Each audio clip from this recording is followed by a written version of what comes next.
Hello friend, आप सभी का इस वीडियो में स्वागत है। तो हम लोगों का ये नेक्स्ट क्लास है, मध्यकालीन भारतीय इतिहास का क्लास चल रहा है मेंस का, जो कि मोस्ट इम्पॉर्टेंट है। तो हम लोगों ने गुलाम वंश का पूरा देख लिया है। गुलाम वंश के अंतिम शासक क्यूमर्स के बारे में देखा। आज से हम लोग स्टार्ट करेंगे खिलजी वंश के बारे में।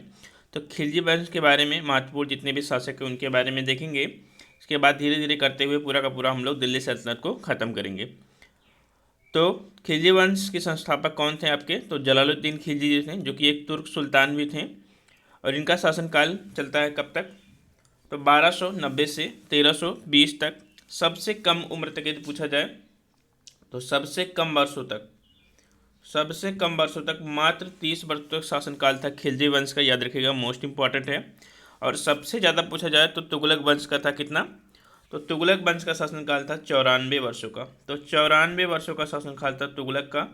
ये सब चीज़ें आपको ऐसे ही याद होना चाहिए, कुछ रटने की ज़रूरत नहीं है। तो क्यूमर्स की हत्या कर सिंहासन से उसको उतार कर किसने? तो जलालुद्दीन खिलजी ने सिंहासन प्राप्त किया और खिलजी वंश की स्थापना की।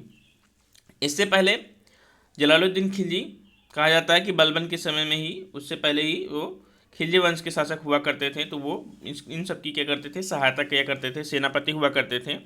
और ये बात कल ही मैंने बताया था कि कैकुवाद के समय में भी इसको क्या गया था? सेनापति का पद दिया गया था, साथ में सूबेदार भी बनाया गया था बुंदेल शहर का। और इसके बाद इसने क्या किया था? कैकुवाद की हत्या करवा दी थी। तो ये सब कल देख लिया था। आज देखेंगे जलालुद्दीन खिलजी के बारे में। तो पहले खिलजी वंश के बारे में कुछ देखते हैं इंपॉर्टेंट पॉइंट, फिर देखते हैं जलालुद्दीन खिलजी के बारे में। तो ये एक बात याद रखिएगा, 2022 में ही आया था, पीसीएस मेंस में क्वेश्चन में आया था, जो कल ही हमने बताया था कि बलबन से संबंधित क्वेश्चन आया था। क्या कि बलबन कि क्या ये सही है कि बलबन ने अपने राज्य का विस्तार नहीं किया था, अपितु उसने अपने राज्य का सुदृढ़ीकरण किया था? तो कल ही हमने बताया था कि पांडे जी के अनुसार बलबन जो है, एक शब्दों में यदि बलबन के बारे में बताया जाए तो बलबन ने अपने संपूर्ण राज्य का सुदृढ़ीकरण किया था, ना कि विस्तार किया था। तो कल ही हमने बताया था, वही क्वेश्चन 2022 में भी आया था, आप लोग जाके चेक कर सकते हैं। तो चलिए स्टार्ट करते हैं। तो खिलजी युग साम्राज्यवादी, तो पहले ही बता दिया कि जो गुलाम वंश था वो साम्राज्यवादी नहीं था। वो अपने साम्राज्य जो कि उसको मिला था किसके? तो मोहम्मद गोरी के शासनकाल से जो साम्राज्य मिला था उसी को सुदृढ़ करने में ही पूरा का पूरा समय बिता दिया, 84 वर्षों का। तो उसने साम्राज्य का विस्तार नहीं किया गुलाम वंश ने, ये बात याद रखिएगा। तो खिलजी युग जो है वो साम्राज्यवाद और मुस्लिम शक्ति के विस्तार का युग कहा जाता है। ये पॉइंट इंपॉर्टेंट है, याद रखिएगा। क्वेश्चन यहीं से ही बनाकर मेंस में पूछा जा सकता है। क्वेश्चन को बनाने का कहीं से भी पॉइंट उठाकर पूछा जा सकता है, तो यह बात याद रखिएगा।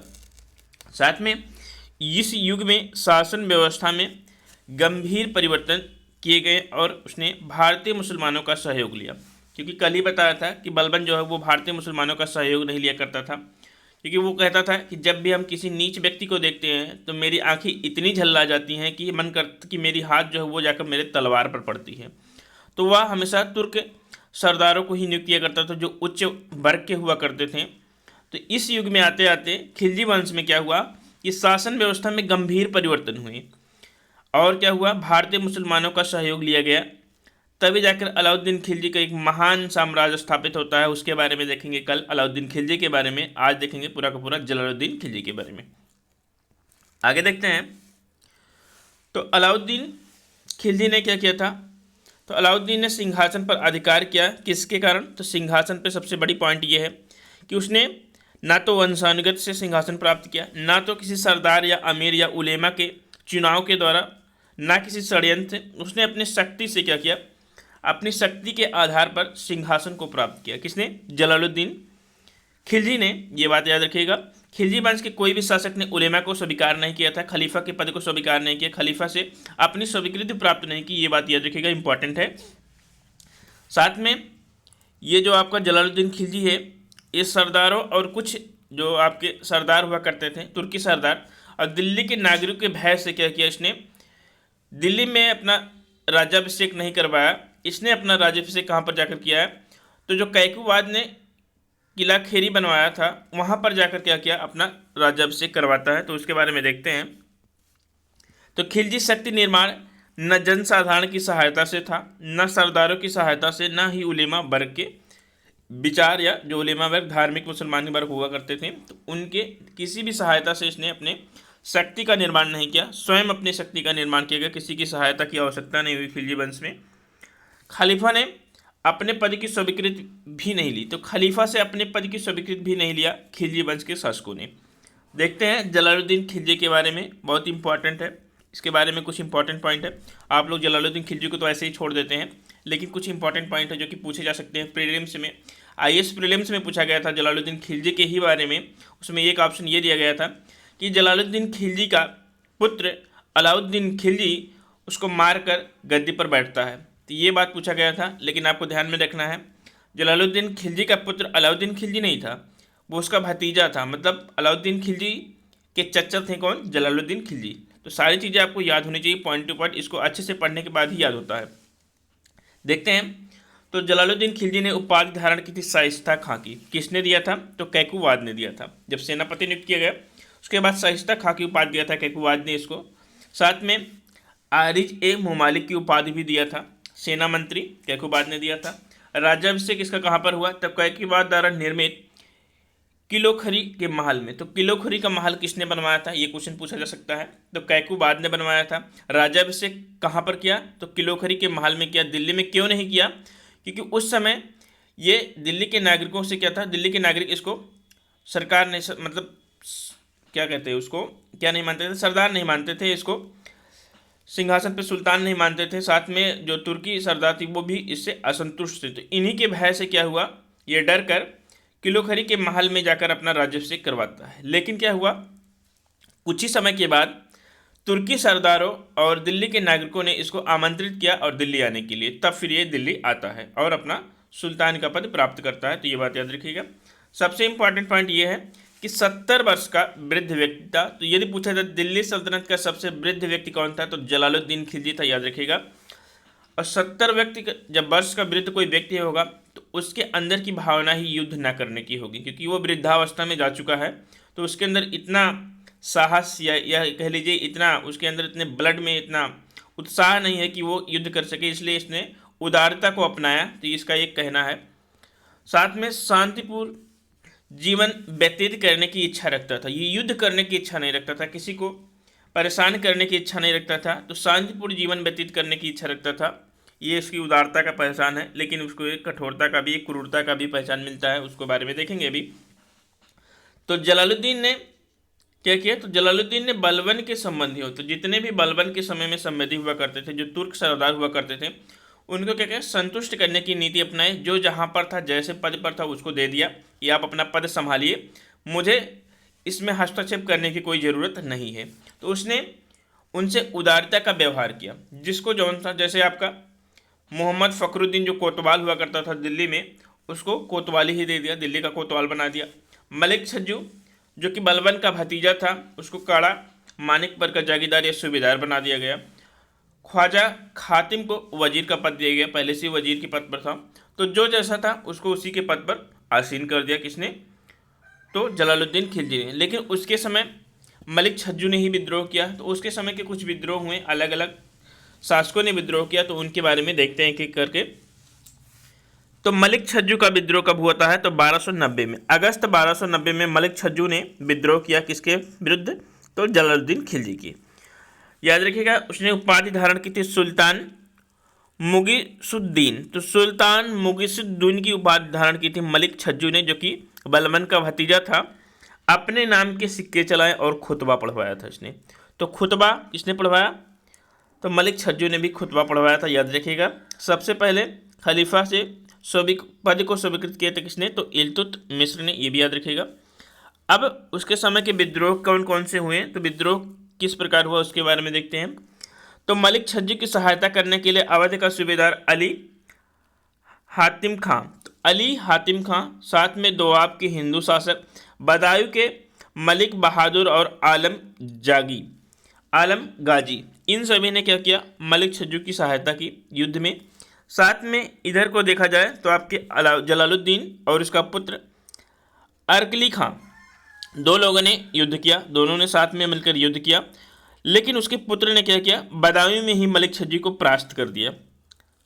अरकली खान ने क्या किया, बदायूं में ही उसके पुत्र को, किसको, तो मलिक छज्जू को परास्त करके उसको भगा दिया। वो भाग जाता है, लेकिन यही कहा जाता है क्या कि जो जलालुद्दीन था वो बहुत उदार व्यक्ति था, सभी को पता है। तो अपनी उदारता को ही लेकर क्या किया, जलालुद्दीन ने उसे और उसके साथियों को माफ़ कर दिया। किसके, मलिक छज्जू के जितने भी साथी थे जो उसको सहयोग किए थे सभी को माफ़ कर दिया और उसको मुल्तान भेज दिया अपने पुत्र अरकली खां के देख रेख में। तो अरकली खां के देख रेख में क्या किया, उसको मुल्तान भेज दिया कि आप जाकर मेरे पुत्र का देख रेख करिएगा, आपको मैं माफ़ करता हूँ, ये इसने कहा जलालुद्दीन ने। लेकिन उसका भतीजा, अब यहाँ पर एक पॉइंट आता है कि जलालुद्दीन का जो भतीजा था जिसका नाम अलाउद्दीन था, अलाउद्दीन खिलजी, बहुत ही महान शासक माना जाता है, साम्राज्य विस्तारवादी माना जाता है, इसके बारे में कल देखेंगे डिटेल से। तो भतीजा अलाउद्दीन खिलजी ने भी विरोध किया कि आप ऐसा नहीं करिए, लेकिन उसके विरोध को, उसकी सलाह को ठुकराते हुए जलालुद्दीन खिलजी ने क्या किया, उसको माफ़ किया। और जब वो, इससे पहले कड़ा मानिकपुर का सूबेदार हुआ करता था, कौन, तो आपका मलिक छज्जू, लेकिन जब उसको मुल्तान भेज दिया गया तो कड़ा मानिकपुर का जो सरदार नियुक्त किया गया वो अलाउद्दीन खिलजी को नियुक्त किया गया। ये बात रखिएगा, मानिकपुर में उसकी हत्या की थी अलाउद्दीन खिलजी ने धोखे से, तो अलाउद्दीन खिलजी को कड़ा मानिकपुर का सूबेदार बना दिया गया। आगे देखते हैं, एक विद्रोह और हुआ ताजुद्दीन कूची का, याद रखिएगा, नाम चीज़ें याद रखनी चाहिए। तो ताजुद्दीन कूची का विद्रोह हुआ जो कि तुर्कान ए चहलगानी का सदस्य हुआ करता था बलबन के समय में, और बलबन ने ही तुर्कान ए चहलगानी का क्या किया था, विनाश कर दिया था, उसका अंत कर दिया था। तो रणथंभौर जब अभियान था 1290 में, जब रणथंभौर पर अभियान कर रहा था कौन, तो जलालुद्दीन खिलजी, और उसी के समय में क्या हुआ, उसको मारने का षड्यंत्र किया किसने, तो ताजुद्दीन कूची ने मारने का षड्यंत्र रचा, किसको, तो जलालुद्दीन खिलजी को। लेकिन जब सुल्तान को यह पता चला कि वो षड्यंत्र रच रहा है किसके प्रति, तो जलालुद्दीन खिलजी के प्रति, तो उसने एक एक को क्या युद्ध के लिए ललकारा, कि युद्ध करने के लिए, प्रतिद्वंदियों को युद्ध करने के लिए ललकारा। लेकिन एक सरदार ने क्या किया, जलालुद्दीन खिलजी को थोड़ा बहुत समझाया, क्योंकि वो वृद्धावस्था में था तो समझने में ज़्यादा क्षमता थी उसके अनुसार। तो समझाने के बाद वो शांत हो गया और सभी को क्या किया, माफ़ कर दिया। तो युद्ध ही नहीं हुआ ताजुद्दीन कूची के साथ, तो ये बात रखिएगा। सबसे जो दयनीय जो दशा थी, जो उसकी क्रूरता को दर्शाता है, एकमात्र थी, वो थी फरीक, तो फ़कीर सिदी मौला, इंपॉर्टेंट है, याद रखिएगा, फ़कीर सिदी मौला बहुत ही इंपॉर्टेंट है। यहीं पर एक पॉइंट जो उसका क्रैक होता है, एक पॉइंट जो उसको क्रूरता की तरफ ले जाता है, नहीं तो वो हमेशा के लिए उदारवादी था। यहीं पर उसने सिदी मौला को हाथियों से कुचलवाया था, तो उसके बारे में देखते हैं। तो कहा जाता है कि स्वाभाविक उदारता को भूल गया था, किसने, जलालुद्दीन खिलजी इस समय स्वाभाविक उदारता को भूल गया था, ये उसकी है। और ये फ़कीर था सिदी मौला, ये ईरान से आया हुआ एक फ़कीर था और दिल्ली में आकर बसा था। तो दिल्ली में आकर वसा, इसके बहुत सारे अनुयायी हुए, क्योंकि कहा जाता है कि इसने क्या किया था, प्रतिदिन कहा जाता है कि इसने क्या किया, लोगों को मुफ्त में भोजन खिलाया करता था। तो लोगों का कहना है कि इसके पास धन कहाँ से आता था, कुछ इतिहासकारों का कहना है इसका जो धन का जो स्रोत था वो था जलालुद्दीन के पुत्र ने इसको सहयोग किया था, क्योंकि जलालुद्दीन का पुत्र इसका अनुयायी था, कुछ इतिहासकारों का ये कहना है। और इसके पास लगभग 10,000 अनुयायी हुआ करते थे। और इन्हीं को देखते हुए क्या हुआ, इन्हीं को देखते हुए कि मेरे पास इतने अनुयायी हैं, इतने लोग मेरे समर्थन में हैं, तो इसने क्या किया, जलालुद्दीन की गद्दी को हथियाने का विचार बनाया। आगे देखते हैं, डॉक्टर के.एस. लाल के अनुसार वह राजनीति में हस्तक्षेप करना चाहता था, जिससे क्या हुआ, अरकली खां संतुष्ट नहीं था। अरकली खां कौन था, तो जलालुद्दीन का पुत्र था, याद रखिएगा। और इसके लिए इसने क्या किया, मौला ने क्या किया, मौला के समर्थन में उसका विवाह। तो मौला ने क्या किया, सिदी मौला ने नसरुद्दीन, जो कि मर चुका था, नसरुद्दीन महमूद, तो नसरुद्दीन महमूद की जो पुत्री थी उससे विवाह किया। तो नसरुद्दीन महमूद की पुत्री से विवाह किया और सिंहासन पर बैठने का षड्यंत्र रचने शुरू कर दिया। किसने, तो सिदी मौला ने। फिर उन्हीं में से, आप किसी को धोखा देंगे तो आपको भी धोखा देने के लिए बहुत से लोग तत्पर रहते हैं, तो उन्हीं में से एक ने धोखा दे दिया। उनके साथ के अनुयायियों में से, या कह लीजिए सरदारों में से एक ने धोखा दिया और सुल्तान को जाकर ये सूचना बता दी। सुल्तान को जब ये सूचना मिली, उसने राज्य दरबार में आने को आमंत्रित किया, और पुत्र ने क्या किया, उसके पुत्र ने, याद रखिए किसके पुत्र ने, जलालुद्दीन खिलजी के पुत्र अरकली खां ने क्या किया, आदेश पर हाथी से कुचलवाया था उसको। जब उसने बुलाया तो उसी के आदेश पर, किसके, जलालुद्दीन के आदेश पर अरकली खान ने उसको हाथी से कुचलवा दिया। ये उसकी क्रूरता का एक उदाहरण है, तो आप लिख सकते हैं। लेकिन उसी के बाद क्या हुआ, राज्य में क्या हुआ, आंधी आई, वर्षा हुआ, अकाल पड़ी, और ये सभी घटनाएं ये कही जाती हैं किसी किसी इतिहासकारों के द्वारा कि मौलिक जो सिद्दी मौला की मृत्यु हुई उसके कारण हुई। ये कुछ इतिहासकारों का कहना है। आगे देखते हैं, अलाउद्दीन खिलजी के अभियान के बारे में देखते हैं, कौन कौन से अभियान किए इसके बारे में भी पूछा जा सकता है। तो उसने बस 2-3 अभियान किए, ज़्यादा अभियान किया नहीं, उसमें भी उसकी उदारता ही झलकती है। पहला अभियान देखते हैं 1290 में रणथंभौर पर किया। तो उस समय ये क्वेश्चन पूछा जा सकता है क्योंकि क्वेश्चन अक्सर बहुत डीप में पूछे जाते हैं हिस्ट्री के। तो शासक उस समय कौन हुआ करते थे, तो हमीर देव, चौहानों की सत्ता का केंद्र हुआ करता था रणथंभौर। तो हमीर देव जी उसके शासक हुआ करते थे। मार्ग में जब उसने आक्रमण करने के लिए आगे बढ़ा तो मार्ग में ही सुल्तान ने झैन के किले को जीता। तो झैन या झयान कह सकते हैं आप। तो झैन को किले को जीता, हिंदू मंदिरों को नष्ट किया। तो यहाँ पर कुछ क्रूरता उसके देखने को मिलेंगे, उदारता के, सहिष्णुता के बजाय। तो झैन के किले को जीता, हिंदू मंदिरों को नष्ट किया उसने, वहाँ पर विजय प्राप्त की, लूटमार किया। फिर आगे उसने रणथंभौर पहुँचने का विचार बनाया। तो रणथंभौर पहुँचने के बाद उसने रणथंभौर में ऐसी व्यवस्था को देखकर, किले की सुदृढ़ स्थिति को देखकर उसकी हिम्मत नहीं की और वो वापस लौट आया। और उसने क्या कहा उसके बारे में देखते हैं, या कह लीजिए उसकी ये एक दुर्बलता का चिन्ह है या उसकी महानता का चिन्ह है, आप लोग बताइएगा क्या है। उसने क्या कहा कि एक सुल्तान के एक बाल को भी ऐसे 10 किलो की तुलना में अधिक महत्व देता हूँ। तो उसने क्या कहा, यह कह लीजिए आप उसकी दुर्बलता, उसके डर का ये प्रतीक है, या उसके डर को ये बतलाता है, या उसकी उदारता को ये बतलाता है। उसने कहा एक मुसलमान के एक बाल की तुलना उसने क्या की, एक बाल को भी ऐसे 10 किलो की तुलना में अधिक महत्व देता है। उसने ऐसा कहकर वापस लौट आया और वापस आ गया, आराम से रहने लगा। फिर उसने 1292 में मंडोर पर आक्रमण किया और उसको विजित किया। तो 1292 में मंडोर का आक्रमण किया, और इससे पहले इसने मंगोल पर भी आक्रमण किया था। तो मंगोलों पर भी इसने इस समय आक्रमण किया था, तो ये भी याद रखिएगा बात। आगे देखते हैं, तो 1292 में, अब ये पॉइंट है जो कि मोस्ट इंपॉर्टेंट है, यहीं पर इसके षड्यंत्र का रचाव होता है। तो षड्यंत्र रचा जाता है अलाउद्दीन खिलजी के द्वारा और उसकी मृत्यु के घाट उतारा जाता है। तो 1292 में सुल्तान ने सुल्तान से स्वीकृति लेकर, कौन, अलाउद्दीन खिलजी, विल्सा पर आक्रमण किया। याद रखिएगा, अलाउद्दीन खिलजी ने विल्सा पर आक्रमण किया था। सुल्तान से स्वीकृति लेकर बहुत सारे धन को लूटा और उस धन का एक भाग सुल्तान को दिया। एक भाग सुल्तान को जब दिया उसने, तो सुल्तान उससे प्रसन्न होकर अवध की सूबेदारी प्राप्त कर दी कि ले जाइए, आपको अवध का सूबेदार बनाते हैं हम। तो अलाउद्दीन अवध का सूबेदार बन गया। अब इतने धन कोई व्यक्ति यदि थोड़ा सा भी पाता है तो उसको लगता है कि और मिल जाए, और पाता है तो उसको लगता है और मिल जाए।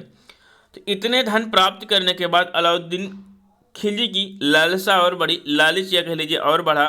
तो उसने क्या किया, आगे भी आक्रमण करने को सोचा। तो उस समय याद रखिएगा, दक्षिण भारत पर एक महान शासक हुआ करता था और एक महान साम्राज्य था जहाँ पर धन और दौलत की कमी नहीं हुआ करती थी। उसका नाम था देवगिरी। तो देवगिरी का शासक उस समय हुआ था रामचंद्र देव, और रामचंद्र देव का पुत्र हुआ करता था शंकर देव। याद रखिएगा, बहुत ही इंपॉर्टेंट क्वेश्चन यहाँ से बनता है।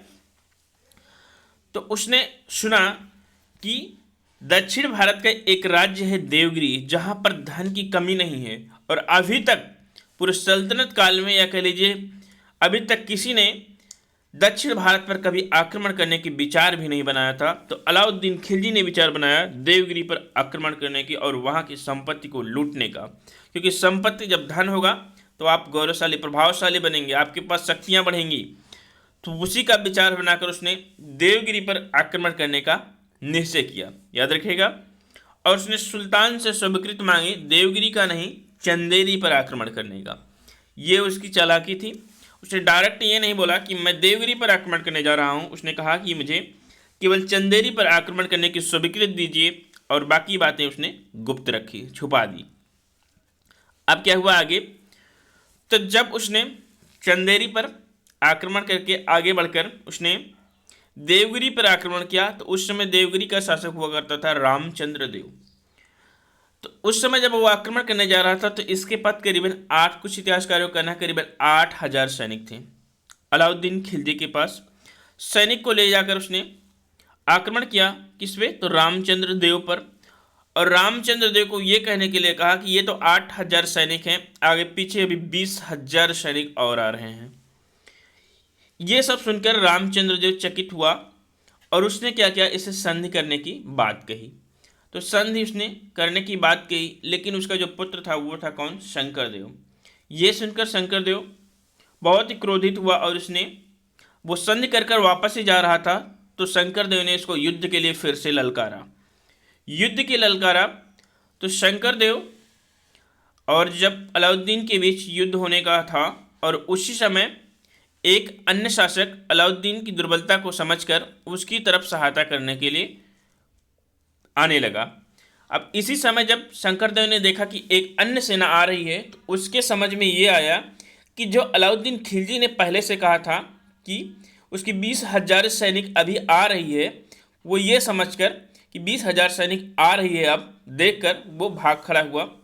फिर अंततः रामचंद्र देव के पास कोई भी विकल्प नहीं था, उसने संधि को स्वीकार किया और सारा धन क्या किया, लूटपाट कर अलाउद्दीन खिलजी कड़ा मानिकपुर लेकर पहुंचा। ये बात थी पूरा का पूरा, इसका डिटेल वीडियो था। कड़ा मानिकपुर ले जाकर पहुंचने के बाद क्या किया, अब इसके पास धन की तो कमी नहीं, बहुत ज़्यादा धन था। कुछ इतिहासकारों का कहना था कि इतना धन था कि तुगलक वंश तक ये धन चलता रहा। सॉरी, आगे देखते हैं कि क्या किया। अब जलालुद्दीन का वध करने के लिए 1296 में इसने क्या किया, विचार बनाया। इससे पहले जब वो कड़ा मानिकपुर गया सुल्तान अलाउद्दीन खिलजी, उससे पहले सुल्तान जो था वो ग्वालियर में था। तो ग्वालियर में उसको सूचना मिलती है कि उसने देवगिरी पर आक्रमण किया था। तो ये तो उसको पता नहीं था।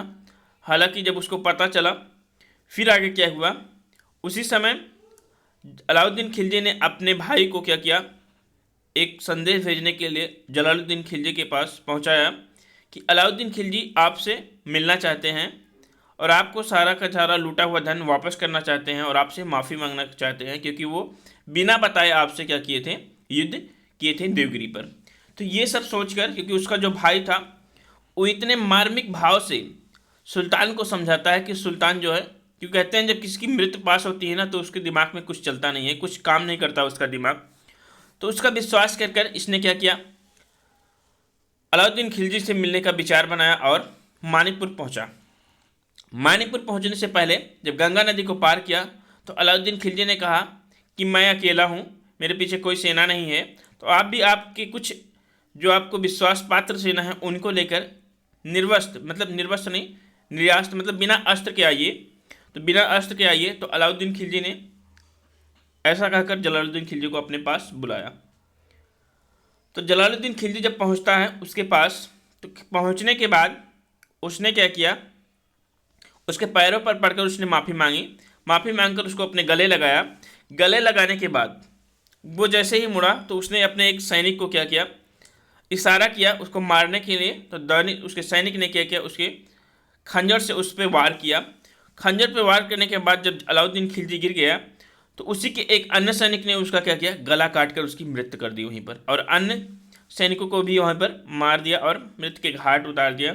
इसके बाद क्या हुआ, उसकी मुंडी को जलालुद्दीन खिलजी ने पूरे साम्राज्य में घुमाया और अपने आप को दिल्ली का सुल्तान घोषित किया। इसके बारे में कल देखते हैं। साथ में जलालुद्दीन खिलजी का मूल्यांकन करेंगे। तो मूल्यांकन के साथ साथ अलाउद्दीन खिलजी के बारे में स्टार्ट करेंगे। तो चैनल पर नए तो प्लीज़ चैनल को सब्सक्राइब कर लेगा। पूरा डिटेल वीडियो आपको समझदारी के साथ मिलेगा। थैंक यू, धन्यवाद।